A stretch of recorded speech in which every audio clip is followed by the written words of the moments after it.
Vamos abrir a palavra de Deus, meus irmãos, em Zacarias, capítulo 2, versículo 6 ao versículo 13.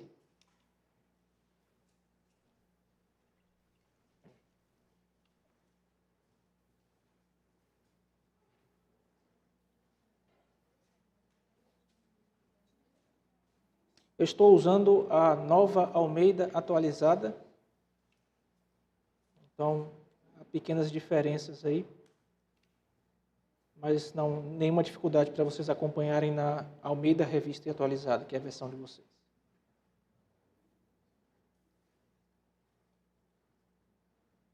Vamos, fujam da terra do norte, diz o Senhor, porque eu espalhei vocês como os quatro ventos do céu, diz o Senhor. Vamos, fuja, Sião, você que habita com a filha da Babilônia. Pois assim diz o Senhor dos Exércitos: para obter a glória, Ele me enviou às nações que saquearam os bens de vocês. Porque aquele que tocar em vocês, toca na menina dos meus olhos. Porque eis que agitarei a mão contra eles, e eles virão a ser presa daqueles que os serviram. Assim vocês saberão que o Senhor dos Exércitos é quem me enviou. Alegre-se e cante, ó filha de Sião, porque eis que venho e habitarei no meio de você, diz o Senhor. Naquele dia, muitas nações se juntarão ao Senhor e serão o meu povo. Habitarei em seu meio e vocês saberão que o Senhor dos Exércitos é quem me enviou a vocês. Então, o Senhor herdará a terra de Judá como a sua porção na terra santa e voltará a escolher Jerusalém. Calem-se diante do Senhor, calem-se todos diante do Senhor, porque Ele se levantou da sua santa morada. Amém. Oremos mais uma vez, meus irmãos, agora pedindo o auxílio do Senhor, para que nós entendamos o que Ele quer nos ensinar, para que ouçamos a voz do Seu Espírito. Feche seus olhos, por gentileza, você em casa também. Santo Deus, nós estamos felizes, alegres por nos encontrarmos reunidos para adorá-lo na beleza da Tua santidade. Oportunamente entregamos, ó Deus, nosso louvor, confessamos os nossos pecados, adoramos a Ti. E agora, Deus, estamos todos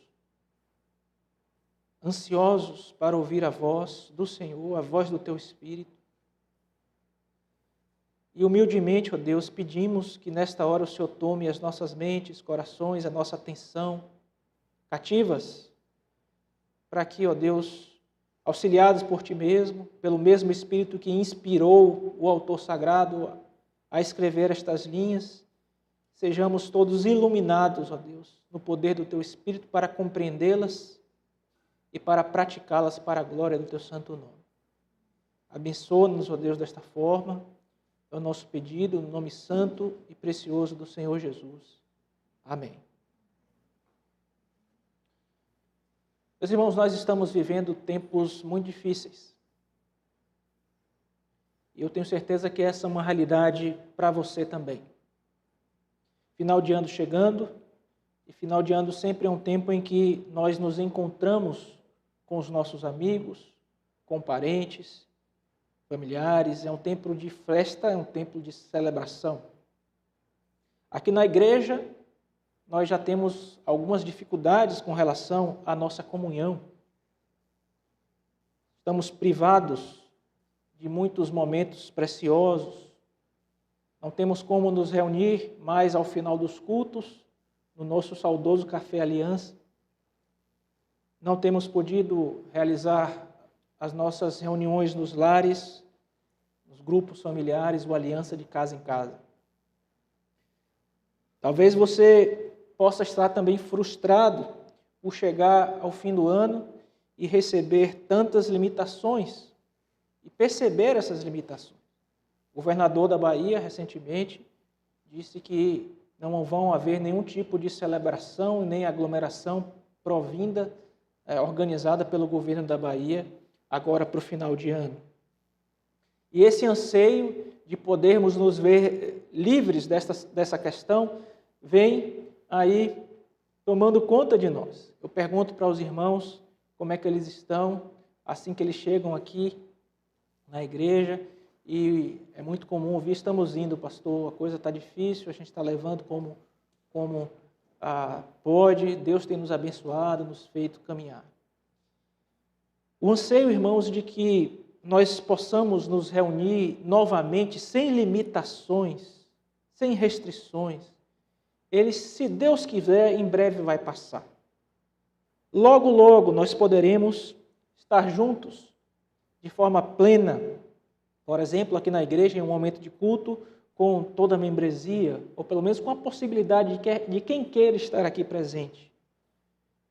Mas haverá um momento na história, ainda melhor do que esse, quando suplantarmos os efeitos dessa pandemia, em que ocorrerá a maior reunião do povo de Deus, onde a maior celebração de todas vai ocorrer, que é quando o nosso Senhor e Salvador Jesus Cristo voltar para buscar a sua igreja, ressuscitar os mortos, dar-lhes novos corpos e nós entrarmos para as bodas do Cordeiro, para a grande festa, para a grande celebração, onde estaremos o tempo todo na presença do Senhor, por toda a eternidade, por todo sempre.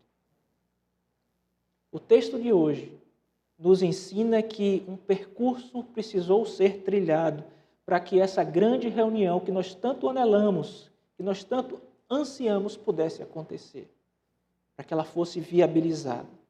E você se lembra bem, meu irmão e minha irmã, que nós vimos no domingo passado, aqui no texto de Zacarias, capítulo 2, versículos de 1 a 5, que é a terceira visão do profeta, revela a importância de Jerusalém no programa de redenção de Deus para com o seu povo, no programa de restauração de Israel e as implicações dessa restauração na nossa história, que é a história da redenção, a história de Deus cuidando do seu povo. A reconstrução da cidade, meus irmãos, foi uma parte necessária da restauração do povo de Deus. E esta visão que vimos domingo passado aponta para o cumprimento final justamente dessa cidade prometida, desse local que não é cercado por paredes físicas, mas pela presença do nosso Deus. E nós estudamos isso em Apocalipse, nos novos céus, na nova terra, onde nós habitaremos na presença do Senhor. Lembre-se, meu irmão e minha irmã, que nós vimos juntos que a destruição da cidade de Jerusalém e o cativeiro imposto pelo Império Babilônico com Nabucodonosor não foi simplesmente por causa do fracasso das defesas do povo de Israel, não foi por causa dos muros, do tamanho dos muros de Jerusalém, mas foi porque Deus retirou a sua presença protetora do meio do seu povo para discipliná-lo por causa dos seus erros. Assim, a reconstrução do templo abriria o caminho para a volta dessa presença protetora de Yahvé, do Deus da aliança, para o meio do seu povo, porque Yahvé deseja um local que represente a sua presença, um local que represente a sua habitação, a fim de cumprir os seus planos redentivos, que haveriam de mostrar a realidade dessa habitação dele conosco, em Cristo, o Deus presente, o Deus Emanuel, no Espírito que veio habitar em nós e na sua segunda vinda, onde perpetuamente habitaremos nele. Então estamos, portanto, lidando, meus irmãos, com a chamada teologia com a teologia da presença de Deus no meio do seu povo, no seio do seu povo, passando pelo Éden, percorrendo a tenda da congregação, o tabernáculo, as aparições do nosso Deus no Antigo Testamento, o templo, até chegarmos a Cristo, seu Espírito e a segunda vinda. Nós vimos que essas visões de Zacarias, especialmente para você que está nos visitando hoje, você que está vendo essa mensagem de forma gravada, você pode ir no nosso canal no YouTube e rever as exposições anteriores para entender bem o que nós estamos falando hoje. O que nós estamos vendo aqui é que estas visões abordam as prioridades conflitantes que o povo de Deus tinha quando retornou da Babilônia. Deveriam reconstruir o templo ou deveriam reconstruir a muralha? Nós vemos essas tensões percorrendo os livros de Esdras e Neemias. E o mensageiro de Deus, que é Zacarias, aqui informou aos nossos irmãos, o profeta informou aos nossos irmãos que a prioridade não eram as muralhas. Deus tinha outro plano para as muralhas. Ele não queria que cercassem Jerusalém daquela forma. Jerusalém seria uma cidade, lembra do domingo passado, sem muros, porque Deus haveria de encher ela de pessoas. E Ele mesmo seria a proteção do seu povo. Então, hoje, meus irmãos, ao nos aproximarmos aqui desse segundo texto aqui do capítulo 2 de Zacarias, dos versículos 6 ao versículo 13, nós veremos que a terceira visão do profeta, que vimos no domingo passado, é seguida por um oráculo. Esse texto de hoje é um oráculo profético, que enfatiza justamente os temas daquilo que a gente viu nas 3 primeiras visões. Então, vimos as 3 primeiras visões e aqui temos um oráculo que está enfatizando justamente isso que Deus ensinou. E nós temos a seguinte estrutura no nosso texto, e eu queria que você prestasse atenção. Algum dos irmãos está com um passador aí de slides? Por favor, aqui, pode deixar nessa projeção. O texto tem, meus irmãos, essa estrutura. Primeiro, nós vamos ver que há um chamado para fugir da Babilônia. Está nos versículos 6 e 7. Depois nós temos as razões que Deus nos dá para que atendamos a esse chamado. Para que o povo de Deus dele atendesse lá, e nós vamos ver as aplicações para a gente também. E essas razões são, primeiro, que Deus guarda Israel como a menina dos seus olhos. E, em segundo lugar, que ele vai sacudir a nação dos gentios. Então, primeiro, um chamado para fugir à Babilônia e as razões para atender esse chamado. O segundo ponto, a segunda parte, que nós vamos ver dos versículos 10 a 12, é um chamado a alegrar-se, é um chamado à alegria. O grito de fugir é substituído por uma coisa totalmente diferente, por um momento alegre. Por quê? Porque Deus está vindo para habitar com o seu povo, e esse povo vai ser formado, irmãos, não somente por Israel, mas também por judeus e por gentios, e Deus voltará a sua presença para Jerusalém. É a segunda parte do nosso texto. E por fim, a terceira parte, nós veremos um chamado à reverência perante Deus. Então, um chamado para fugir, um chamado para alegrar-se e um chamado para o temor, para a reverência. São os 3 chamados que nós encontramos nesse texto de hoje, de forma que nós gostaríamos que você visse conosco a primeira parte dessa estrutura, que é justamente o chamado para fugir da Babilônia, nos versículos 6 e 7, e eu convido-vos, por gentileza, a voltarem os seus olhos para as suas Bíblias e acompanhar a leitura que irei proceder. Vamos, vamos, fujam da terra do norte, diz o Senhor, porque eu espalhei vocês como os 4 ventos do céu, diz o Senhor. Vamos, fuja, Sião, você que habita com a filha da Babilônia. Nós estamos aqui, meus irmãos, como já mencionamos, diante de um oráculo.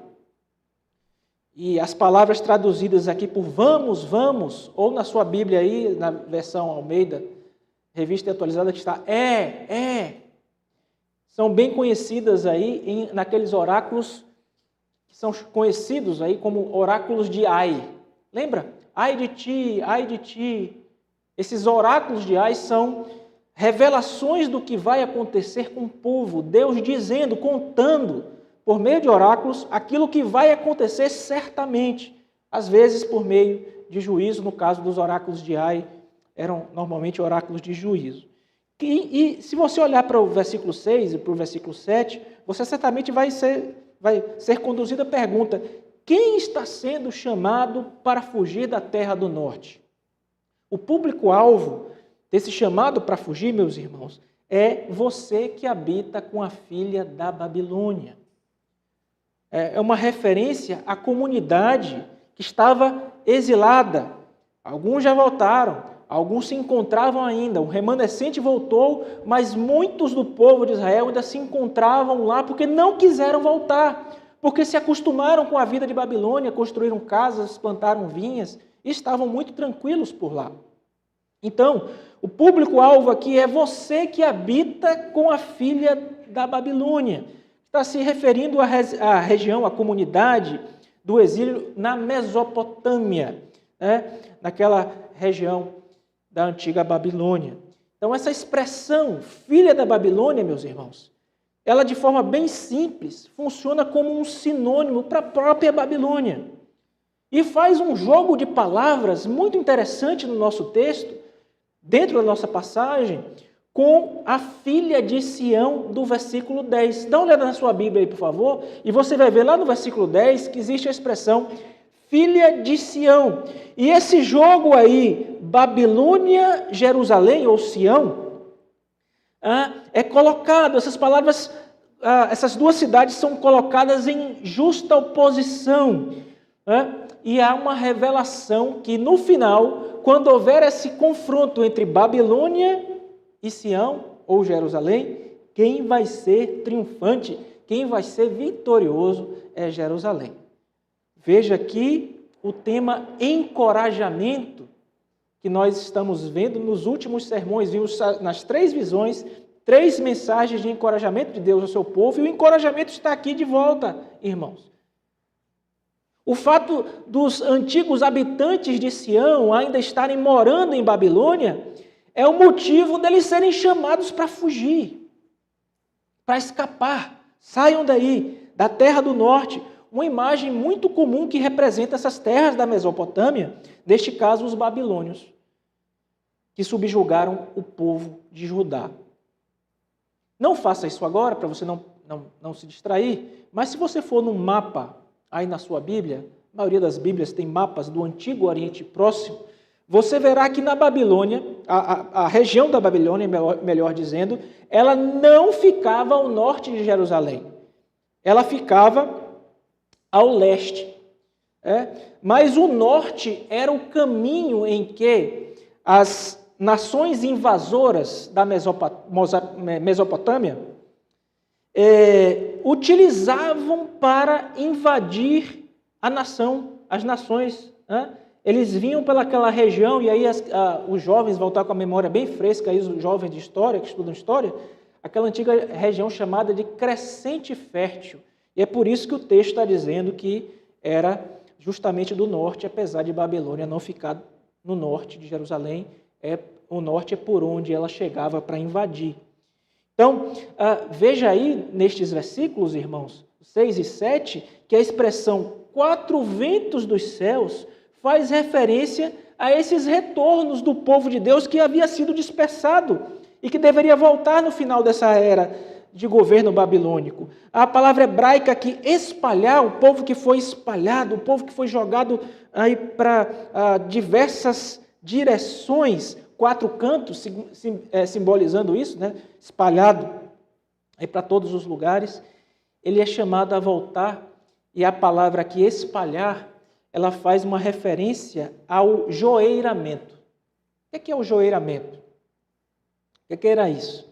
É aquela prática agrícola que muitas vezes era realizada no topo de montanhas, de montes, em locais altos, das colinas, para aproveitar as brisas naturais que esses locais proporcionam.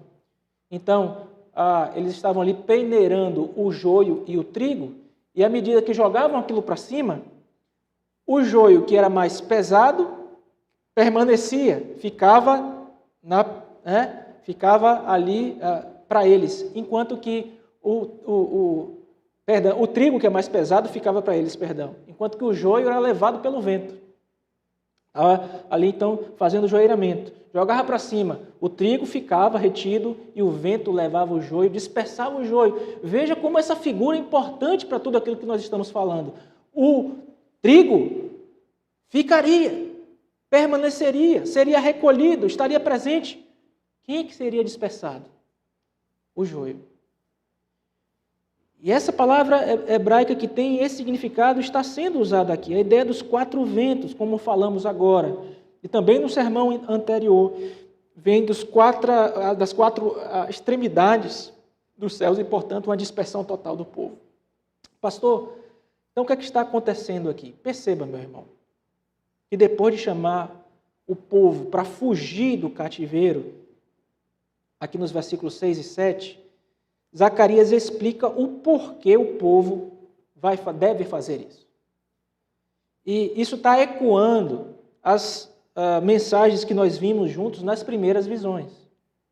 Quando Deus afirma que punirá as nações que saquearam o seu povo.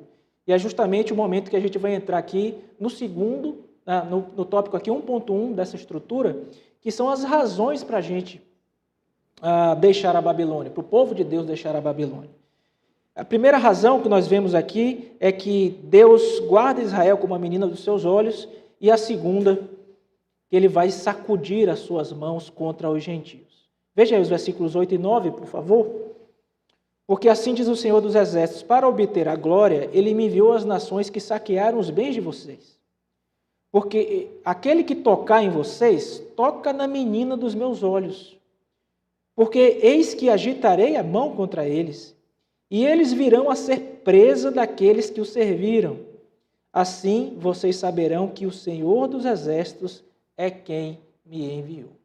Ora, meus irmãos, não é honesto a gente passar aqui por esses 2 versículos sem pelo menos mencionarmos que tem havido muita controvérsia, mas muita controvérsia mesmo, entre os estudiosos com relação a esses 2 versículos.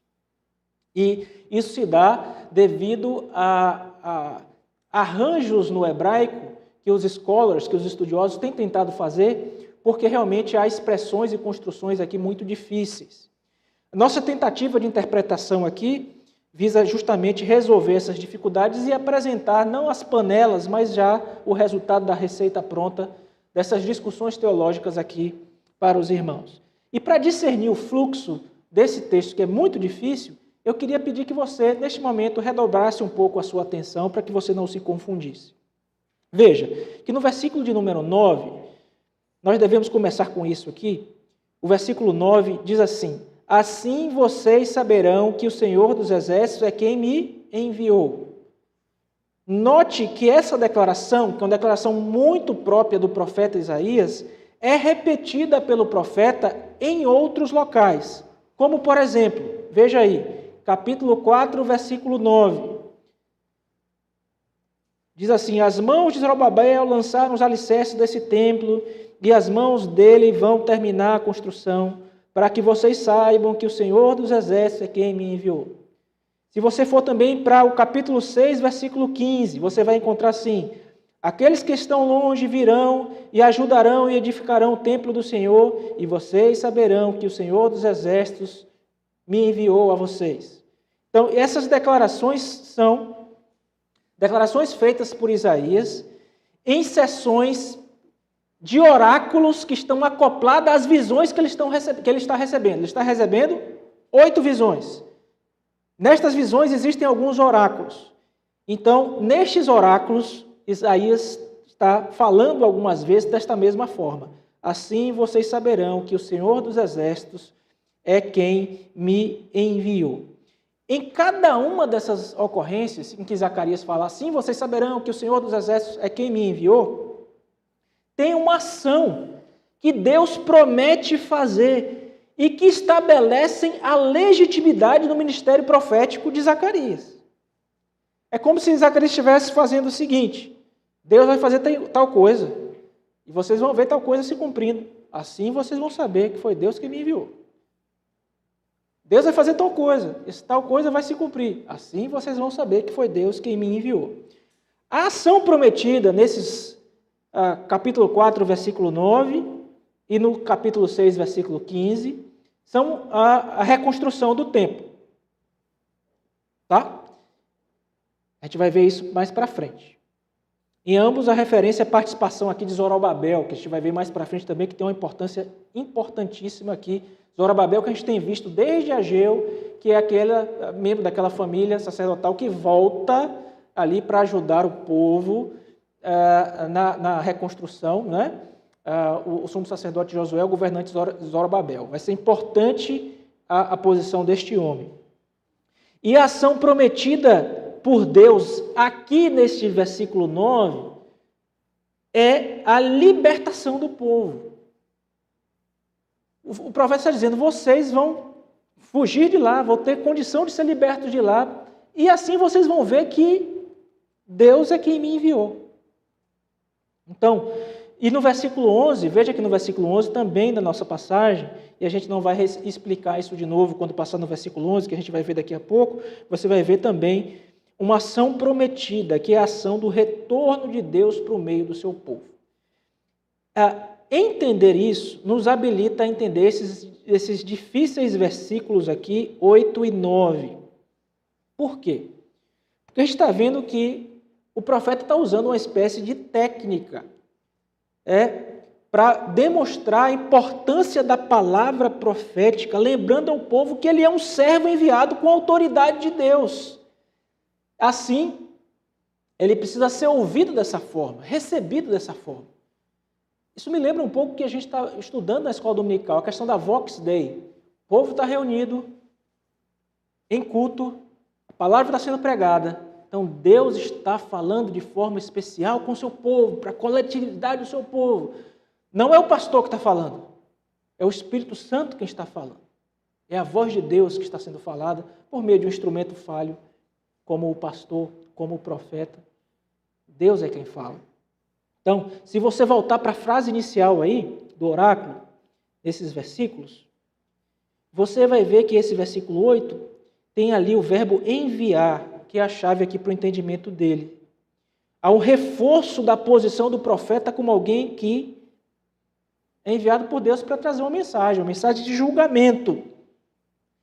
E essa mensagem está aí expressa do seguinte modo: porque eis que agitarei a mão contra eles, e eles virão a ser presa daqueles que os serviram. Essa expressão aí, levantar a mão, no hebraico, geralmente se refere a uma ação violenta. E quando ela é atribuída a Deus, a Yahvé, o Deus da aliança, ela está diretamente linkada, meus irmãos, com uma ação militar. Nós temos alguns textos que provam isso, como Isaías, capítulo 11, versículo 15, capítulo 19, versículo 16, e outros textos onde justamente comprovam isso que eu estou falando para os irmãos. E aí o texto traz uma expressão, dizendo assim, para obter a glória, olha aí, por favor. E aqui nós equiparamos isso às duas questões, irmãos, ao julgamento de Deus e à restauração. As duas questões. Deus está sendo glorificado tanto ao enviar julgamento como ao restaurar. O zelo de Deus chama Zacarias a anunciar o julgamento sobre as nações, aquelas que saquearam a Israel, que fizeram mal a Israel. Lembra que fizeram isso de acordo com o propósito de Deus. Deus usou para fazer isso, mas eles fizeram isso de forma que desagradava a Deus. Tem gente que não consegue entender essa realidade, né? Não consegue entender que Deus usa na sua providência, no seu governo sobre as coisas, os homens maus para fazerem a sua vontade, e esses homens maus, inclusive, mesmo fazendo a sua vontade, no caso disciplinar, vão pagar pelos atos maus que fazem. É falado a respeito de Judas que ele foi preparado para isso, mas Deus não forçou ele a fazer, atrair a Jesus. Faraó foi preparado para aquilo também, mas ele não foi forçado por Deus para fazer aquilo. Então, quando essas nações más fizeram o que fizeram com Israel. Elas estavam tocando na menina dos olhos de Deus, que a gente leu, inclusive, no texto de Provérbios. Esta menina dos olhos, meus irmãos, essa expressão é encontrada em vários lugares na Bíblia. Se você quiser anotar para ver depois, Deuteronômio 32:10, Salmos 17:8, Provérbios 7:2 que nós lemos, Livro das Lamentações 2:18 e por aí vai. E refere-se a duas questões. A vulnerabilidade dessa parte, a menina dos olhos, ela é vulnerável, mas é uma parte que é extremamente, justamente por sua vulnerabilidade, cuidada, protegida. Gente, eu tenho aqui uma hipersensibilidade nos olhos. É um negócio assim, essa questão da minha visão, que eu tenho conversado com a igreja, esse glaucoma, ele é segundo a médica, ela tem um caráter de várias enfermidades no olho ao mesmo tempo. Miopia, hipermetropia, astigmatismo, agora presbiopia, que é da idade, né? Chega a partir dos 40 anos. E aí é muito problema para um olho só, né? E isso tudo é porque o meu olho também tem um caráter muito sensível. Então, luzes, por exemplo, essas luzes aqui, quando eu olho para alguém que está do meu lado aqui, tem essas luzinhas, eu fico completamente cego. Não enxergo nada. Farol vindo, não enxergo nada. Você precisa ver a luta quando é para tocar na menina dos meus olhos. Tem aquele aparelho que mede a pressão do olho, que ele vem com uma bolinha assim, vai aproximando. Eu já sento na máquina, dizendo para a moça assim, olha, você vai me perdoar, minha querida, mas eu não controlo. Eu tenho que ficar segurando o olho. É uma luta para tocar. Eu não consigo botar lente de contato, por exemplo. Não sei se alguns irmãos têm essa sensibilidade, pode ser que não seja tão grave, mas é assim. Para botar colírio, eu tenho que botar colírio no canto do olho para poder abrir. Laísa está com algumas dificuldades nos olhos, e a gente teve que botar agora um gelzinho, não é nem mais colírio, é um gel para lubrificar os olhos. Realmente o olho, meus irmãos, é um local, basta uma coisinha cair, basta alguém tocar a gente. E o que é que essa figura está falando? A ideia, meus irmãos, da declaração de Deus por meio desta figura aqui, não é apenas que essas nações prejudicaram o seu povo, mas que, quando prejudicaram, tocaram na parte mais querida do próprio Deus. Eu sempre lembro do nosso Senhor Jesus Cristo, encontrando Paulo no caminho de Damasco. E ele fala assim, Saulo, Saulo, por que me persegues? E Cristo já estava ressurreto, irmãos. A quem Paulo perseguia? Perseguia a igreja. Mas quem persegue a igreja, persegue ao próprio Cristo. Persegue ao próprio Deus. Tocar na igreja é tocar na menina dos olhos do Senhor. Naquilo que Ele devota amor, cuidado, proteção. Então veja, um chamado para fugir da Babilônia, versículos 6 e 7, as razões. Deus guarda Israel como a menina dos seus olhos e Ele vai sacudir a mão sobre os gentios. Ele está dizendo, voltem, sabe por quê? Porque eu vou levar juízo. Vocês estão pensando que vocês que ficarem em Babilônia, que as coisas vão continuar, lembra das visões anteriores? Eu vou sacudi-los. Eu estou vendo a situação que eles estão. Vai chegar juízo para eles, então é melhor vocês virem para cá.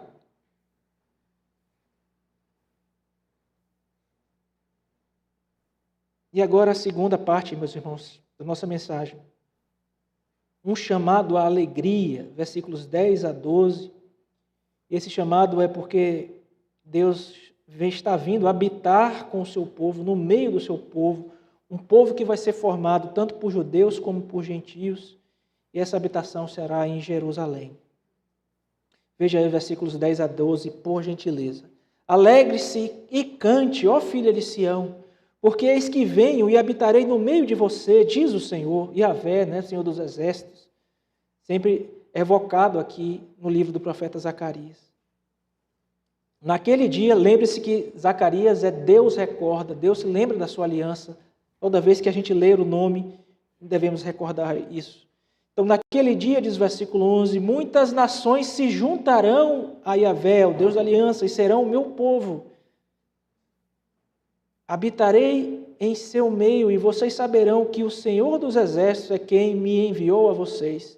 Então, o Senhor herdará a terra de Judá como a sua porção na terra santa e voltará a escolher Jerusalém.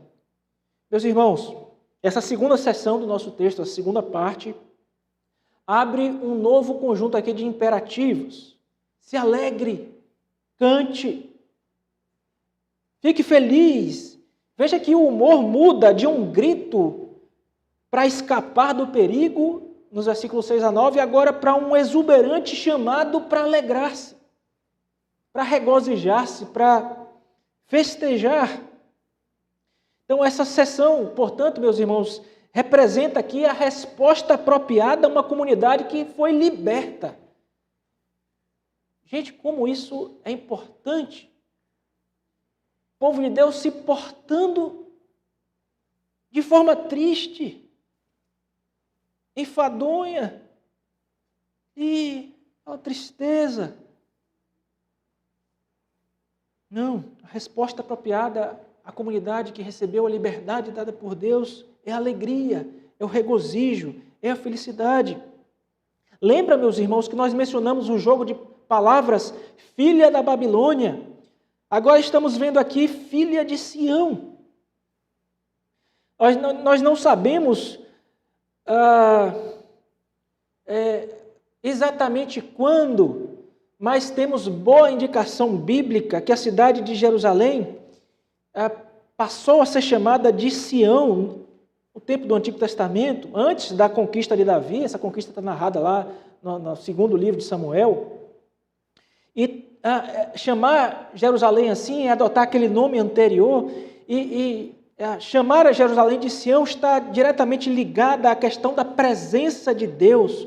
Por quê, irmãos? Porque no Monte Sião habita a presença de Deus, Isaías 8:18. E lá ele é adorado, Salmo 48:2. Então, os estudiosos todos chamam a atenção para a noção teológica central aqui desta passagem de que Sião evoca justamente a presença de Deus ali e está diretamente ligada à ideia da realeza do Senhor. Em muitos contextos, quando Deus entra na sua cidade real, Sião, no seu palácio, que é o templo, ele é saudado com alegria exuberante. A gente tem isso em vários salmos, em vários textos do Antigo Testamento. Isso explica, queridos, a exortação aqui de nos alegrarmos, do povo de Deus se alegrar aqui nesse versículo 10, baseada na promessa de que Deus está vindo para viver, para habitar, para estar no meio do seu povo. Promessa que é repetida no versículo 11. Isso revela, meus irmãos, que aqueles que responderem à exortação de retornar da terra serão recebidos pelo Deus que mais uma vez está favorável ao seu povo, que voltou a estar presente no meio deles. Então, isso tem tudo a ver com o que a gente está vendo aqui. O eco que nós vimos na primeira mensagem, aqui na primeira visão. Volte rapidinho os olhos na sua Bíblia, veja o versículo 16 do capítulo 1. O que é que Deus prometeu ali? Voltarei a Jerusalém com misericórdia. Olha isso, o eco disso. E também o que a gente viu no capítulo 2, versículo 5, domingo passado, na terceira visão, quando lá no versículo 5 do capítulo 2, Deus diz: eu serei a glória no meio de ti. Então a reconstrução do templo seria inútil se Deus não abençoasse aquela estrutura e não fizesse com sua presença manifesta ali. Agora preste bem atenção. Volte os olhos para o versículo 11. E veja que ele introduz uma surpresa aqui nesse oráculo. Um elemento novo, até inesperado. De repente, Deus declara que os estrangeiros entrarão na sua comunidade no dia em que sua presença retornasse a Israel. O texto diz assim, se juntarão. Esse termo aí é um termo bem próprio da aliança, da teologia da aliança, bem como Yahvé, o nome que Deus usa para si mesmo, é um nome próprio da teologia da aliança. Então a verdade que fica ressaltada aqui é que esses também, os gentios, também se tornarão povo de Deus. E no Antigo Testamento a gente sabe que a expressão povo de Deus é relacionada a Israel. Então realmente é algo novo. É algo ali que está chamando muita atenção.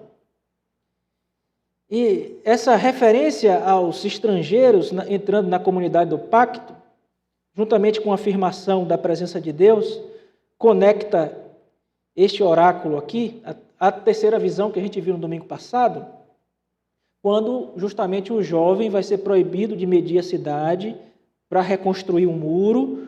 Por quê? Porque Jerusalém teria muitos habitantes e Deus seria a proteção deles. Entenderam, irmãos? Está diretamente ligado ao que a gente viu no domingo passado. E essa inclusão de um grande número de estrangeiros na comunidade da aliança dá origem à questão sobre o status especial. A pergunta, mas não é Israel que é o povo de Deus? E aí o versículo 12 vem para acalmar os judeus que estavam recebendo essa profecia. E lá no versículo 12, leia aí o versículo 12, você vai ver que o impacto dessa aliança de Deus com todos os povos será realizado por meio de um retorno ao trono no templo, em Jerusalém, em Judá, na Terra Santa. A terra, portanto, ainda é importante para os planos de Deus, é consagrada, a terra é santa. Isso é importantíssimo aqui. Assim, meus irmãos, finalizando a exposição, o retorno de Deus à terra, à cidade, ao templo, tem essas implicações para a humanidade toda. O que a gente pode concluir daqui? Veja que, finalizando a exposição desse segundo tópico, vai haver agora nesse breve tópico e o último ponto do nosso texto aqui, que é um pedido para que todo mundo, à luz dessas verdades, fique quieto. Veja aí, por favor. Um chamado à reverência. Um chamado para fugir, um chamado para se alegrar e um chamado à reverência perante Deus, ao Deus da aliança Yahvé. Por quê? Porque ele se levantou para cumprir os seus propósitos. Veja aí, calem-se diante do Senhor, versículo 13. Calem-se todos diante do Senhor, porque Ele levantou da sua santa morada. Esse silêncio é exigido porque Deus está se movendo, está prestes a aparecer entre os seus súditos. A ideia é que Ele está deixando a sua morada celestial, está indo expressar a sua presença no templo que não havia sido reconstruído. Olha que coisa impressionante, irmãos. Portanto, nós estamos diante aqui do tema da reconstrução do templo, que restaurará Sião como um local importante para a manifestação do plano redentivo de Deus. Ok, o que é que isso tem a ver com as nossas vidas? Vamos concluir esse texto de hoje e trazer algumas aplicações para os irmãos. Nós falamos, meus irmãos, que logo na nossa introdução, que o nosso coração está cheio de expectativa pelo momento em que nós teremos condição de celebrar como gostamos de celebrar a nossa vida, o nosso culto com a plena expressão dos nossos irmãos, e que com a graça de Deus eu tenho certeza que em breve nós faremos isso. Mas falamos também que nós anelamos o momento da principal festa, o momento da maior celebração que nós iremos ver, que é aquela quando o nosso Senhor Jesus voltar para buscar a sua igreja. Esse momento de festa vai chegar. E falamos na introdução que o que estamos vendo aqui no texto de Zacarias é fundamental para que chegamos a este grande momento de festa. Em resumo, meus irmãos, Zacarias capítulo 2, versículos 6 a 13, se divide nitidamente em duas seções, e cada uma delas é introduzida por uma série de imperativos. E numa primeira sessão, versículos 6 a 9, a salvação de Deus ali para o seu povo, e Deus esperando uma resposta positiva dele. Embora o Senhor tenha espalhado o seu povo pelas nações, em sua disciplina, agora ele vai restaurar aqueles a quem ele ama, que é a menina dos seus olhos. O profeta chama esse povo para fugir do cativeiro, enquanto Deus vai quebrar as nações. A segunda sessão, dos versículos 10 a 13, que nós acabamos de ver, enfatiza a presença de Deus e a resposta do povo, a resposta esperada do povo. Embora o Senhor tenha abandonado seu templo, a sua cidade, a sua terra, por causa da desobediência do povo, agora ele vai retornar e chama o seu povo que tinha fugido. Então o profeta chama o povo a responder para isso, de forma alegre. Rompam em alegria, respondam a isso, se alegrando. E, em meio a essas duas questões, uma grata surpresa. O profeta expande o escopo da comunidade pactual de Deus, não somente para Israel, mas para muitas nações. Concluímos o nosso texto aqui. Mas o que é que isso tem a ver com a minha vida? Meus irmãos, na aliança que Deus estabeleceu com Abraão, e nós lemos o texto hoje em Gênesis 17. 3 coisas são prometidas. São prometidas pessoas, Gênesis 17, versículos 4 e 6. Relacionamento, Gênesis 17, 7. E terra. Um povo grande, um relacionamento com Abraão e com sua descendência e uma terra. A intenção de Deus para com o profeta Moisés era justamente a concretização dessas promessas. O livro de Êxodo começa com uma numerosa comunidade judaica ameaçando os egípcios. Nós temos aqui as pessoas. Lembre, pessoa, relacionamento, terra, promessas da aliança. Êxodo começa com muita gente. À medida que essa multidão é libertada da escravidão, seu destino imediato é o Monte Sinai, onde eles se encontram com Deus, estabelecem o seu relacionamento pactual com Ele por meio da aliança. E como resultado dessa aliança, eles têm agora um relacionamento. Pessoas, relacionamento. Visando Canaã, visando a terra prometida e o cumprimento da terceira promessa a Abraão, que era pessoas, relacionamento, faltava o quê? A terra.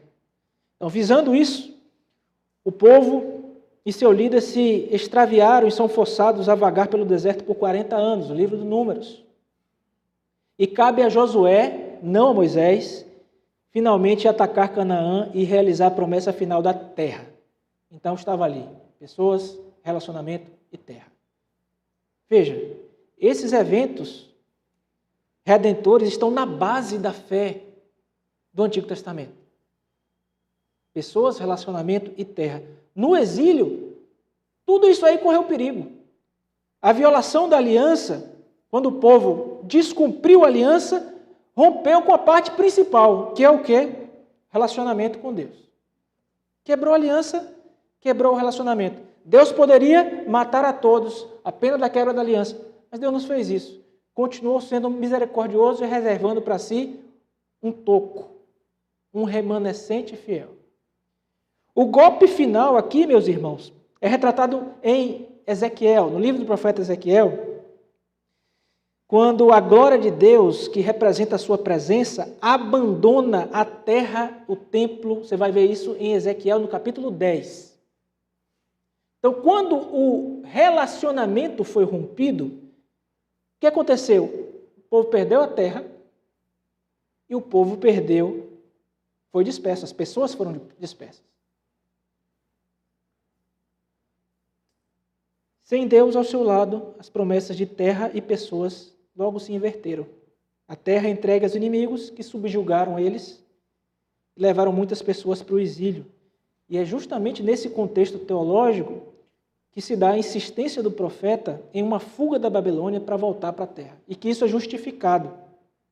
O relacionamento com Deus está ligado a uma terra onde ele e seu povo vão viver juntos. A terra garantiu a preservação da comunidade da aliança com seu povo.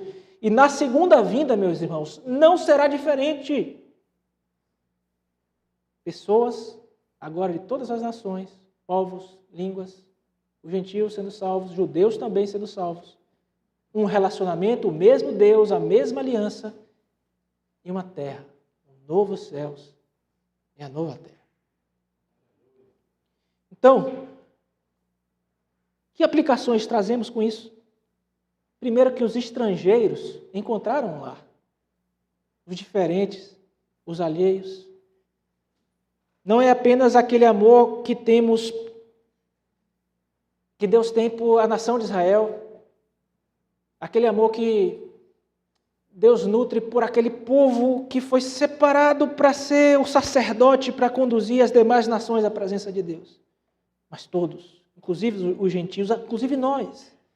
Nessa base aqui, meus irmãos, da visão profética de Zacarias de 2, de 1 a 5, que a gente viu no domingo passado, uma visão proibiu a cidade de ser murada, porque limitaria o crescimento urbano. O oráculo, então, que a gente vê hoje, revela razão para o potencial expansão da cidade. Vai vir muita gente. Deus vai salvar pessoas de todas as nações. Nós, meus irmãos, fomos libertos da escravidão, do pecado por Cristo Jesus, mediante esta promessa. Mediante esta realidade, eis aqui os caminhos, o percurso dessa festa que nós anelamos, o percurso da nossa salvação. Eis aqui o governo total e completo e soberano de Deus na história. E como é bom, irmãos, lembrarmos sempre disso. Deus está no controle de todas as coisas, dos fatos, da condução da história, para chegar aos seus propósitos santos e eternos. Quanto isso, continua a encorajar os nossos corações, como encorajadoras foram as mensagens das 3 primeiras visões. Nosso Deus está no controle de tudo, inclusive das coisas más, conduzindo a história de forma progressiva e realizante para o cumprimento dos seus propósitos. E em meio a esses propósitos, nós somos aquela parte que Deus cuida da melhor forma, a menina dos seus olhos.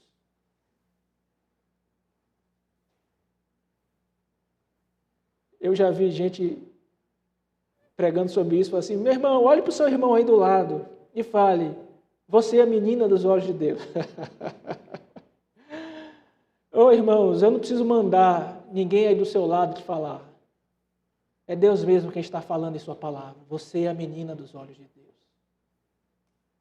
Deus cuida de você, cuida de mim. Olha o cuidado todo do governo na história, para manifestar cuidado individual com Elisa Mar, com Nivas, com Rose. A restauração do povo às suas terras com um templo sagrado e uma cidade teve implicações para o mundo inteiro. O Senhor Jesus andou nesse templo. Nós vimos a aplicação neotestamentária de que aquele templo significava a presença de Jesus, o Deus presente, o Deus Emanuel conosco. E os versículos 6 a 9, meus irmãos, veem que vinham as nações ali sob uma luz negativa, como aquelas que saqueiam o povo de Deus, que serão saqueadas também, que Deus vai punir. Perceba a graça. O que Israel merecia? Quebrou a aliança. Lembre que a gente viu no início de Zacarias que o arrependimento é Deus quem deu.